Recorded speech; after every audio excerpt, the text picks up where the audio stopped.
And the city of Minot is phasing out paper applications for permits. Assistant City Engineer Emily Hudel says so far more than 800 accounts have been created. She says they'll slowly transition to building and trade permits later this year so users and staff can have time to familiarize themselves with the online process.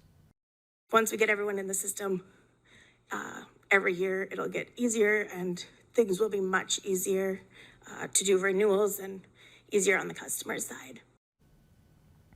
And the city of Minot has tutorials on steps that you can take to make the change on its YouTube page.